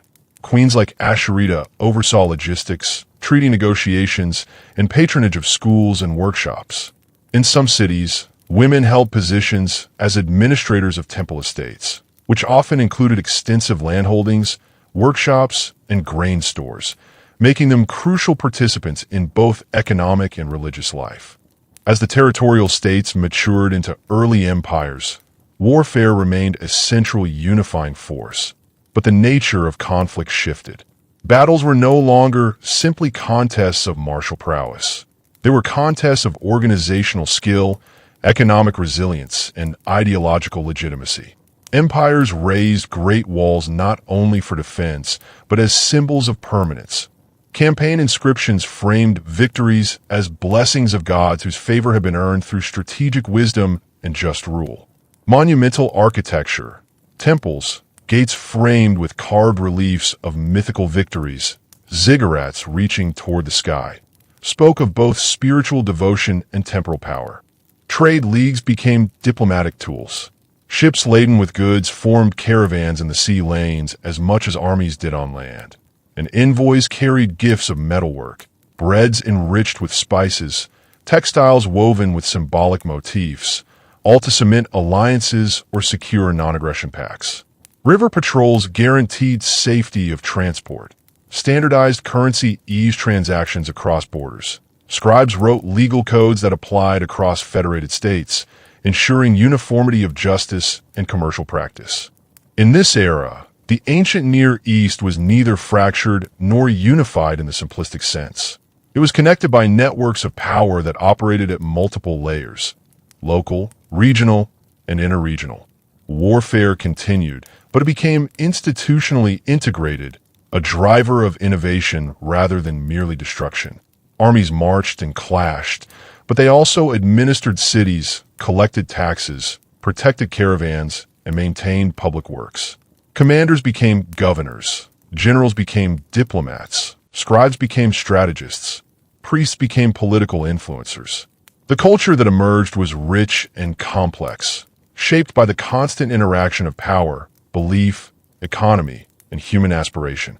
In this way, the age that followed the old Earth state's disintegration was not merely a period of conflict, but a dynamic transformation in which war, strategy, politics, economy, and culture fused to create a new structural world, the world of territorial states and early empires.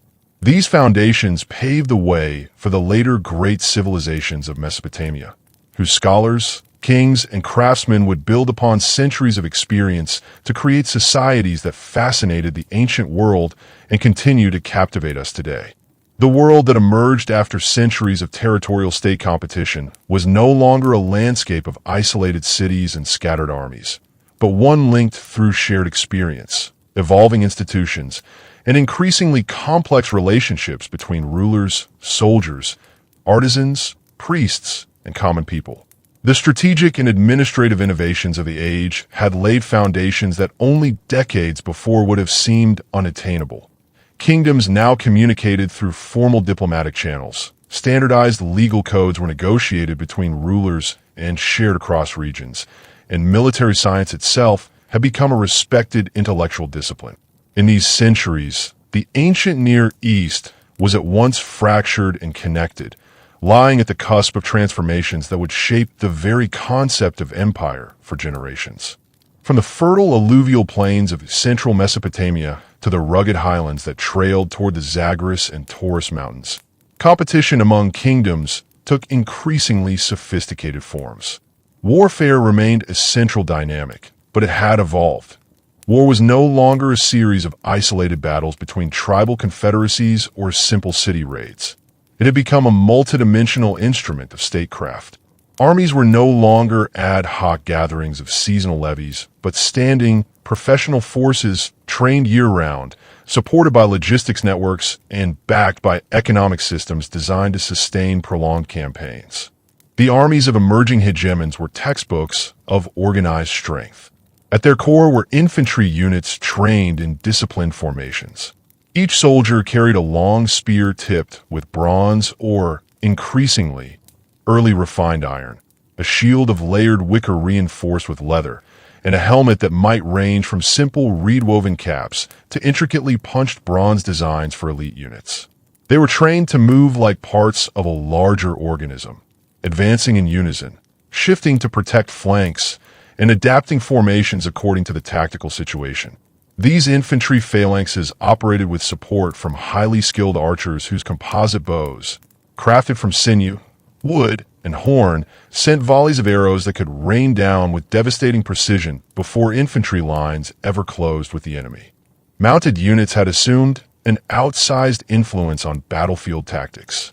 Cavalrymen, riding well-bred horses and frequently clad in lighter armor to preserve mobility, executed flanking maneuvers with speed that could unbalance even the most disciplined foot formations. Their role was fluid, not simply a shock force, but scouts, messengers, raiders, and harassing units that could disrupt enemy supply lines months before a pitched battle was joined. In flat plains and rolling terrain alike, cavalry was a strategic advantage that entire campaigns were built around. Chariotry, once the dominant symbol of aristocratic war, adapted to new realities. Instead of vast arrays of heavy war chariots that required smooth terrain and immense resources to field, many kingdoms invested in light cavalry chariots equipped for rapid maneuver, capable of carrying spear-armed crews or dual-bow platforms. These lighter vehicles were often used in conjunction with infantry to protect flanks or pursue routed opponents, and they became symbols not just of nobility but of tactical finesse. Their presence on the battlefield was as psychological as physical. The sight of swift chariots skimming across plains could intimidate less disciplined foes. But as brilliant as these tactical evolutions were, leaders across the region had learned that no army could function without deep integration with the state's economic base. Armories relied on steady inflows of metal, copper and tin for bronze, and, with the technological advances of the age, iron for hardened blades and spearheads. Mining districts in the highlands became strategic zones, fiercely contested, often controlled by mercenary garrisons that worked in concert with local elite families. Metal resources were transported via caravans protected by military contingents, down rivers and roads meticulously maintained by state engineers, travelers marking distances in stone milestones long before reaching cities. Stable economic systems, therefore, were not merely detours on the path to war. They were war's energy source. Trade networks crisscrossed the region, from Anatolia's rich timber and metals to the Indus Valley's gemstones and textiles, from the Persian Gulf's aromatic resins and pearls to the Mediterranean's olive products and wine. Rivers like the Tigris and Euphrates were lifelines, carrying goods and soldiers alike. Control of major river ports was as strategically important as holding fortified hilltop citadels. Merchants became indispensable to war economies.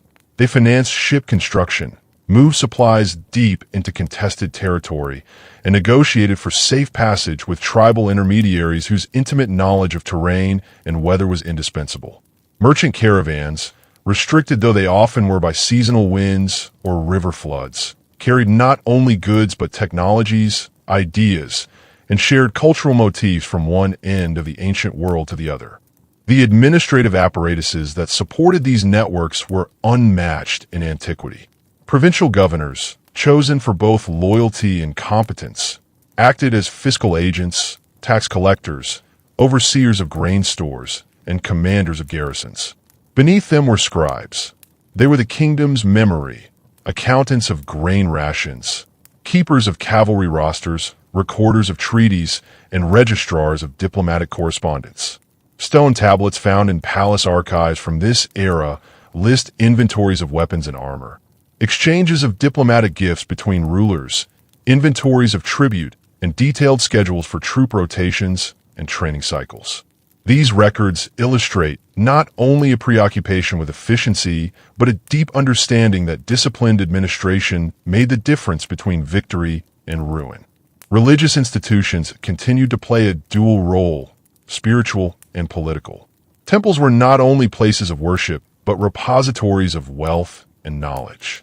Priestly classes oversaw the storage and distribution of grain, engaged in banking operations secured by land and precious metals, and participated in strategic councils where kings sought divine omens before campaigns were launched. The most powerful temples employed teams of astrologers and augurs whose interpretations of celestial phenomena could postpone battles, propose alliances, or restore morale in times of crisis. Temples also commissioned monumental architecture, ziggurats that climbed toward the sky, their tiers symbolizing the connection between heaven and earth, and city walls embellished with reliefs depicting gods rewarding victorious kings, reinforcing the idea that military success was divine favor rendered visible in brick and stone. Against this backdrop of constant maneuvering for advantage, some rulers emerged whose ambition and administrative skill allowed them to expand beyond their regional spheres and carve out hegemonic influence across vast territories. Among these figures was a king whose name would echo through later chronicles, King Uarliamu of Kishur. Historians remember him not only as a formidable warrior, but as an innovator whose vision of a larger political order was rooted in strategic integration rather than brutal domination. Uarliamu's rise was methodical. He first expanded his influence through alliances with neighboring states that shared mutual concerns over trade security and water management. His diplomats, trained in both rhetoric and mathematics, negotiated treaties that standardized currency exchange rates and simplified tariff structures, allowing merchants to operate predictably across borders. This economic unity underpinned military cooperation. When border raids threatened southern territories, allied forces of Kishur, Eshnunna, and Mari marched in concert, sharing logistics and coordinating supply lines so that armies could mass without exhausting the resources of a single state. But Uarliamu's most striking innovation lay in his military integration system.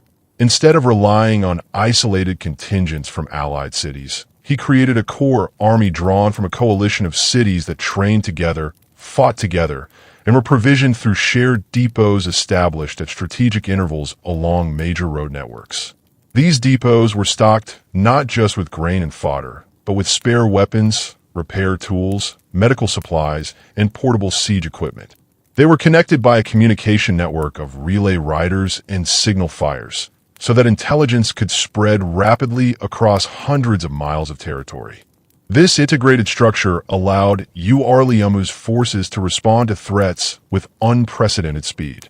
When rebels in the fertile plains south of Kishur attempted to sever the trade artery that linked Anatolian copper mines with Mesopotamian workshops, Uarliamu dispatched a rapid response force that combined cavalry scouts, light charioteers, and heavy infantry. They traversed the plain in days, cutting off the rebels' lines of supply and forcing them into a decisive engagement where they were surrounded and compelled to negotiate surrender. This campaign became a classic example in military councils of how mobility, logistics, and synchronized command trumped sheer numerical strength. Uarliamu complemented this martial prowess with significant domestic reforms. He expanded the kingdom's irrigation networks, investing in canals that tapped tributaries during high water seasons and distributed water to parched agricultural lands. These hydraulic projects not only increased harvest yields, but provided work for tens of thousands of citizens, integrating rural economies into the state's administrative system. Workers on these projects were paid with grain, craft goods, or tax credits, a form of early social welfare that ensured loyalty even during times of external conflict. Culturally, Uarliamu's reign was marked by the flourishing of literature and education. Scribes developed literature that blended mythic motifs with strategic wisdom, tales in which heroes consulted priests and generals alike, recognizing that understanding the stars and understanding the terrain were both vital to survival.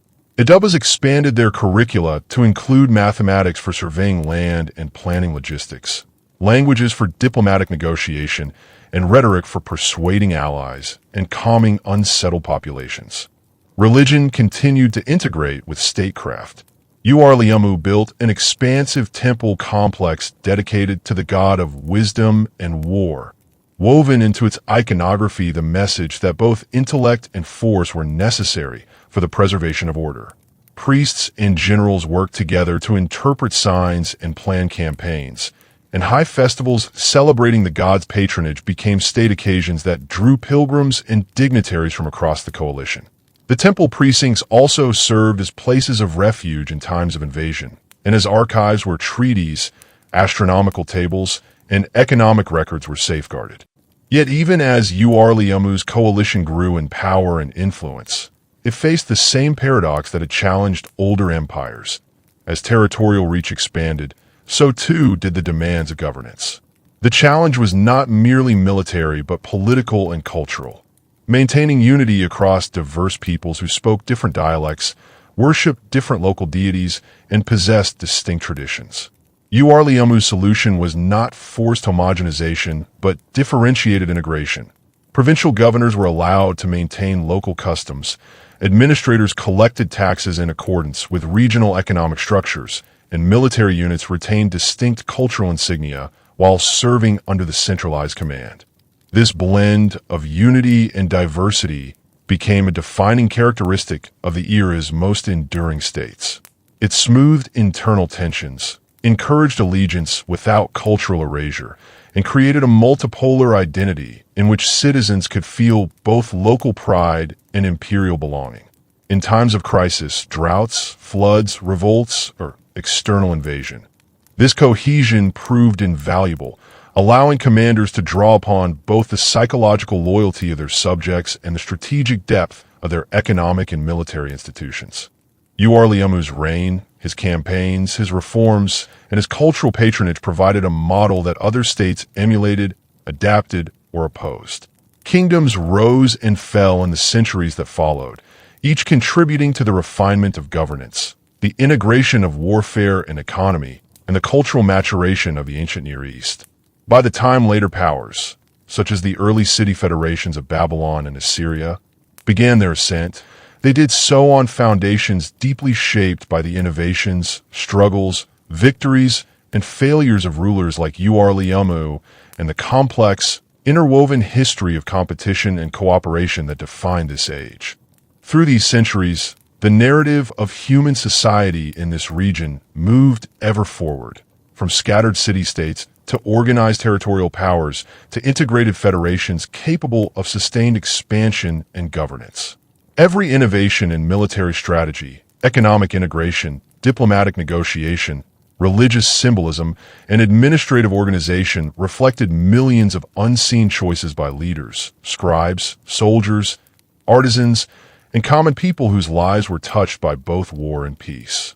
These were the forces that shaped a continent and laid the groundwork for the ancient civilizations that would captivate the world and echo through history for millennia.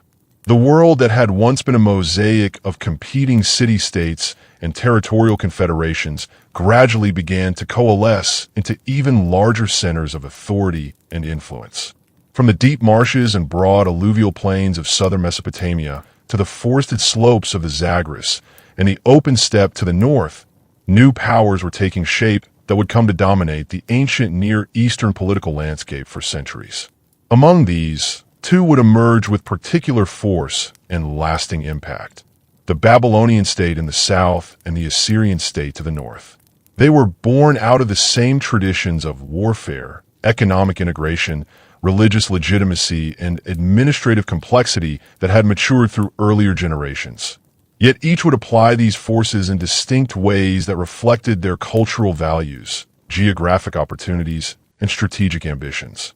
In southern Mesopotamia, Babylon began its ascent not as a dominant military power, but as an intellectual and cultural hub that leveraged its strategic position along vital river and trade routes to build influence. Its leaders understood early that the strength of a state was not solely measured by the size of its armies, but by the depth of its institutions, its legal systems, its economic networks, and its capacity to unify diverse populations under a shared identity. Babylon's growth was facilitated by alliances, diplomatic marriages, and a sophisticated diplomatic corps that knew how to broker peace and mutual defense through treaties rather than exclusively through conquest. Babylon's rulers placed enormous emphasis on law and justice as a means of fostering internal cohesion.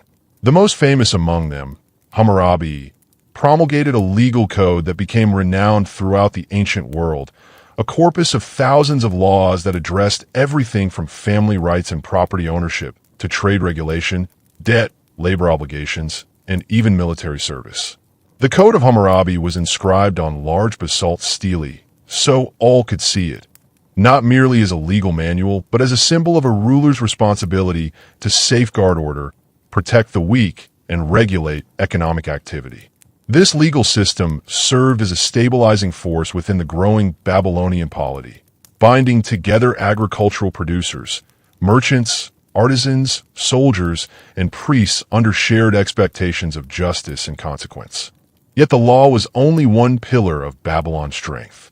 Babylonian kings maintained professional infantry and cavalry forces as well as mercenary contingents drawn from allied regions. They built defensive walls, not merely as fortifications, but as statements of permanence and civic unity. The walls were studded with towers, bastions, and gateways carved with reliefs depicting gods seated in judgment over justice and war. Babylonian training regimens for troops combined rigorous physical conditioning with instruction in reading signals, interpreting weather and wind patterns, essential in a land where dust storms could blind an advancing army, and memorization of strategic formations designed to cope with the varied terrains of the Near East. Babylon's economy was remarkable for its integration of agriculture, trade, industry, and state sponsorship of public works. The fertile southern plains produced abundant grain harvests, while irrigation networks became more elaborate and regulated, with canal inspectors ensuring water distribution to distant farms and communal granaries. Merchants linked Babylon to the wider world, trading textiles, pottery, metals, and luxury goods along rivers and overland routes that stretched as far as Anatolia and the Persian Gulf. These economic networks were protected by Babylonian river fleets and border garrisons, which ensured that commerce flowed unhindered even in times of heightened political tension. Crucially, Babylonian rulers cultivated a religious ideology that connected the king's authority to the favor of the gods, especially Marduk, the supreme city deity. Pilgrimages to Babylon's grand temples, particularly the towering ziggurat dedicated to Marduk, reinforced the idea that political order and cosmic order were intertwined. Rituals, festivals, seasonal celebrations, and state-sponsored religious processions became opportunities to remind the populace that their prosperity and security were sanctified by the divine. In this way, religion, law, economy, and military organization were not separate forces, but integrated facets of a single system of governance. In the north, the story was different, but no less profound. The region known historically as Assyria emerged from the rugged highlands and river valleys, where terrain favored martial skill and strategic adaptability. Assyrians had long been renowned as fierce warriors, but their rise to imperial prominence was not merely a product of brute strength. It was rooted in efficient administration, strategic innovation in warfare, and sophisticated use of psychological as well as physical force. Assyrian kings understood that an empire must be mobile, not just territorially expansive, but logistically flexible, able to project power across hundreds of miles, from desert fringes to fertile plains. Assyrian military reforms were revolutionary in scope and execution. Where earlier states had relied primarily on seasonal levies or federated contingents, Assyria developed a permanent professional army maintained through systematic recruitment, rigorous training, and standardized provisioning.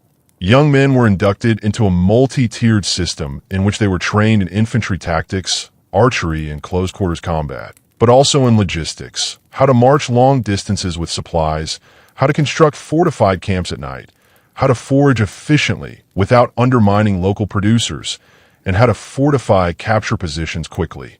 Assyrian commanders organized units with specialized roles. Heavy infantry with large shields and long spears deployed in formation. Missile troops armed with powerful composite bows. Light cavalry optimized for reconnaissance and flanking maneuvers. An engineering corps whose task was to construct siege engines, dig sapping tunnels, and build temporary bridges over rivers during campaigns.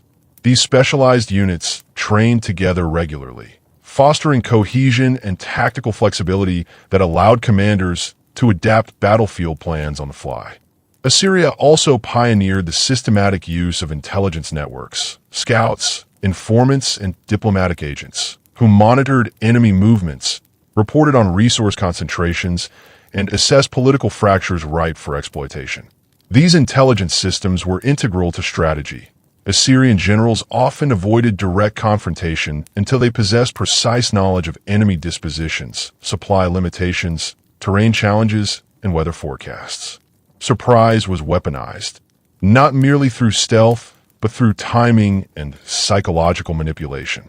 Armies would appear unexpectedly at dawn before revolts consolidated, or march through difficult terrain thought to be impassable by traditional opponents. The Assyrian economy was built to sustain this formidable military machine. Unlike states that drained wealth from their provinces through heavy taxation alone, Assyria developed an intricate system of tribute, localized production, and economic integration. Conquered cities paid tribute not only in bullion or goods, but in labor, artisans, metallurgists, and shipwrights, which Assyria then deployed in imperial workshops to produce weapons, armor, chariots, and other strategic materials. Grain surplus from fertile regions was stored in vast state granaries, ensuring that armies on campaign did not risk starvation during long marches or sieges. Trade networks were expanded and protected by Assyrian river fleets and desert patrol units. These fleets weren't merely commercial, they were strategic tools. River barges equipped with archers and spear-armed marines moved up the Tigris and Euphrates, guaranteeing safe passage for merchants and enabling swift troop deployment to contested regions. The fleets also carried engineers and siege equipment to distant theaters where land routes were otherwise impractical or too slow. Assyrian rule employed a deliberate, if ruthless, strategy of psychological domination. When revolts occurred in far-flung provinces, conquerors did not merely crush resistance militarily. They sent back physical symbols of that dominance. The heads of defeated rebel chiefs displayed on city gates, statues of local idols transported to Assyria as trophies, and inscriptions carved on basalt proclaiming the futility of defiance. These displays were not mere barbarism. They were deliberate communications, calibrated to deter rebellion and underscore the emperor's reach. The psychological impact of such displays discouraged insurrection and contributed to Assyria's reputation as a power that exacted obedience decisively. However, Assyrian rulers also understood that terror alone was not sufficient to govern a vast empire. They balanced fear with administrative integration. Provinces were organized into formal administrative districts, each overseen by governors appointed by the central authority but expected to work with local elites.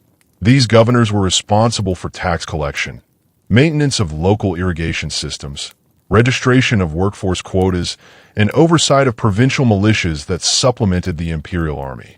Assyria thus combined centralized military command with decentralized administrative responsibility, a hybrid system that allowed it to absorb the resources of conquered territories while maintaining local productivity and, to an extent, cultural autonomy.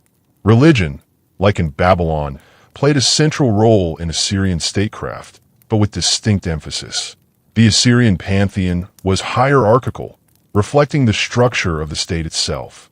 At the apex was the supreme goddess Sur, whose authority was interpreted as extending both to cosmic order and the earthly dominion of the Assyrian king. By claiming divine sanction to rule and to expand Assyria's reach, rulers created a narrative in which military conquest was not merely secular ambition, but a sacred duty. Priests of Assur participated in councils of state, blessing military campaigns and legitimizing decrees. Temples were interwoven with palaces and city layouts, physically symbolizing the unity of divine and temporal power. The cultural narratives of this era were deeply intertwined with war and governance. Epic tales and royal inscriptions celebrated heroes who combined martial skill with wisdom, rulers who consulted both astrologers and generals, and populous festivals that recounted divine victories in symbolic terms that framed real battles as cosmic struggles. Educational institutions expanded curricula to include strategy, rhetoric, law, accounting, and religious doctrine, producing administrators who could serve equally in campaigns as scribes recording the spoils of victory or in provincial capitals regulating tax collection and labor distribution. Under these convergent pressures of war and governance, trade and religion, diplomacy and terror, both Babylon and Assyria reached heights of power that reshaped the map of the ancient Near East. But while their strategies differed, Babylon emphasizing law, cultural integration, and economic harmony, Assyria emphasizing military domination, psychological power, and administrative rigor. Both built systems that drew upon the hard-won lessons of centuries of conflict, innovation, and institutional deepening. Yet, in the grand sweep of history, even the greatest empires are subject to the forces they harness. Babylon would face internal strains and external pressures that challenged its cohesion, while Assyria's own expansiveness would stretch its logistics, provoke uprisings, and require ever greater expenditures of wealth and manpower to sustain. But the era of their dominance represented a pinnacle of ancient statecraft, a fusion of war and peace, economy and ideology, cultural identity, and political ambition.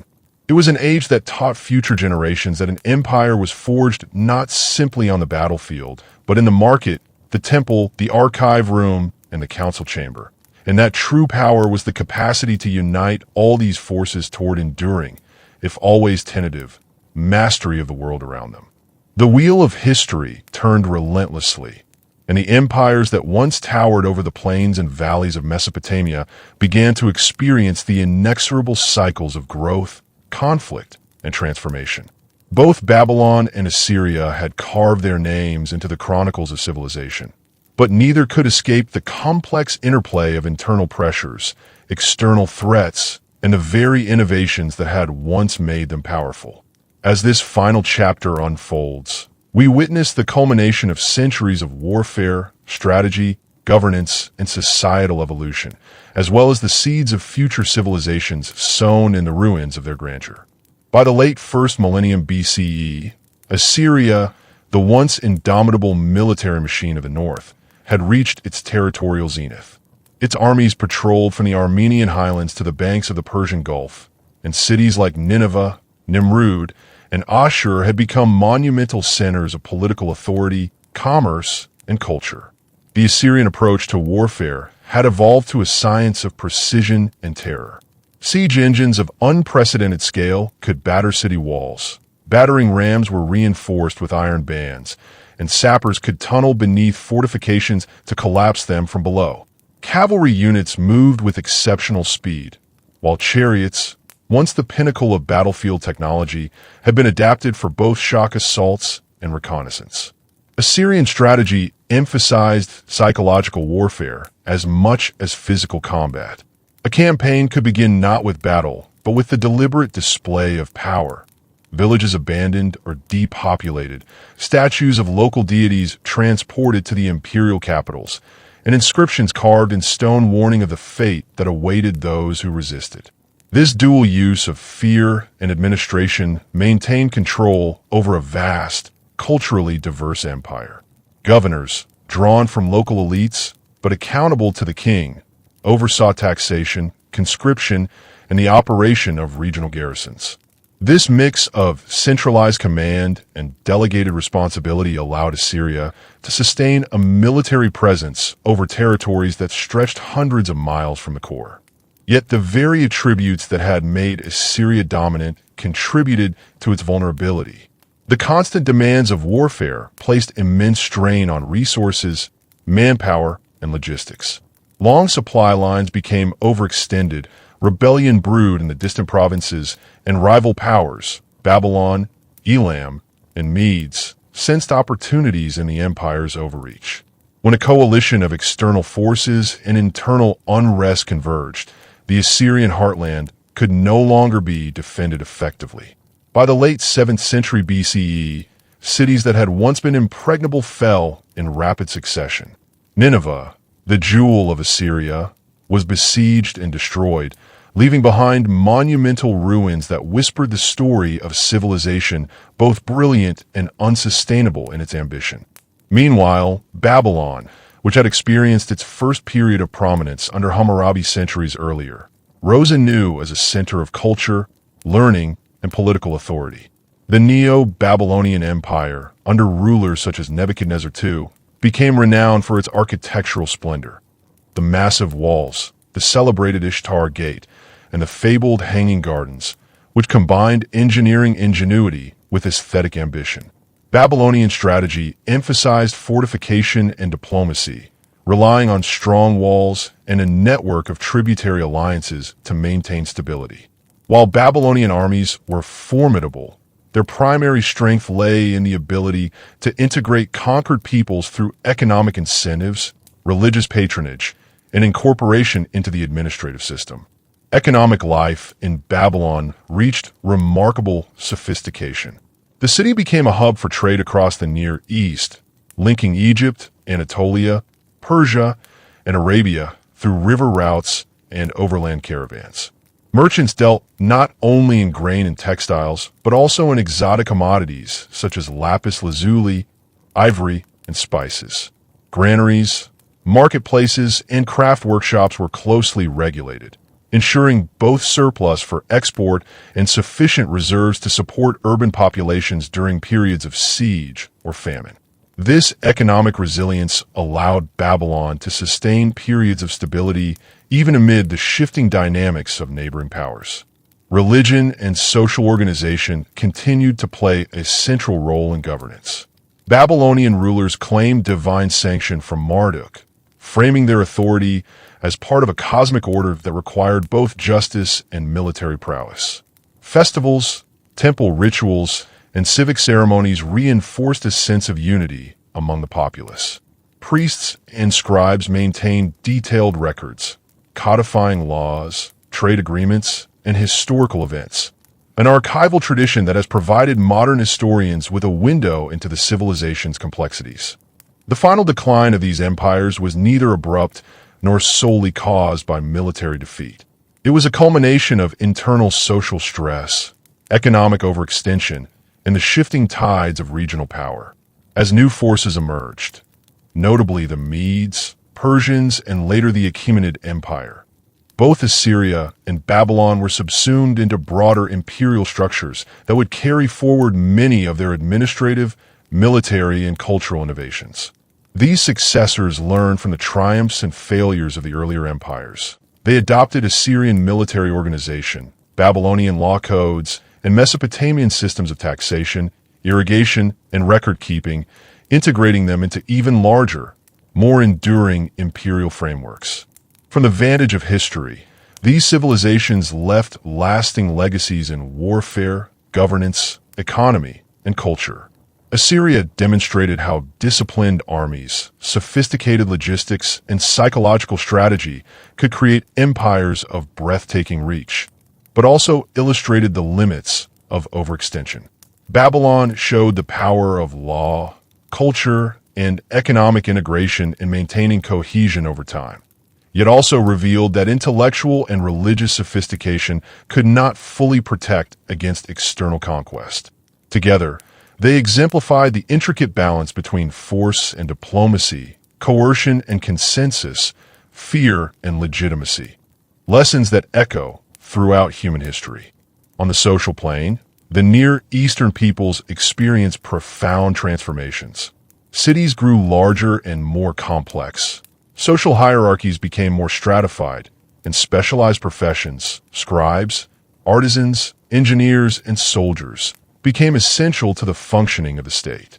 Trade and cultural exchange spread innovations in mathematics, astronomy, literature, and engineering far beyond Mesopotamia, influencing Egypt, Anatolia, Persia, and the Mediterranean. Writing systems such as cuneiform evolved to capture ever more complex administrative and literary knowledge, ensuring that the intellectual achievements of these societies were preserved and transmitted. By the time the Neo-Babylonian and Assyrian empires had faded, the foundations of the classical world were already emerging. The methods of statecraft, military organization, economic management, and cultural integration developed in these Mesopotamian civilizations were adapted, and refined by successive empires, including the Persians, Greeks, and Romans. The idea that empires could combine military might, legal systems, economic infrastructure, and religious legitimacy into a cohesive political machine was a direct inheritance from the lessons of Babylon and Assyria. In conclusion, the story of these empires is a story of human ambition writ large across the landscape of history. It is a testament to the power of strategy, discipline, and innovation, to the necessity of social cohesion, law, and culture, and to the eternal tension between expansion and sustainability. From the mud-brick cities along the Tigris and Euphrates to the monumental gates and ziggurats that have survived millennia, we see the reflection of societies that dreamed of immortality through power, culture, and organization. And in that reflection, we understand the enduring rhythms of human civilization itself. The empires may fall, cities may crumble, and rulers may vanish in a legend, but the patterns they established, the interplay of war, diplomacy, economics, and culture, resonate across time. The final chapter of Mesopotamian history is not simply an ending, but a bridge to all subsequent empires, a foundation upon which the story of human civilization continues to be built.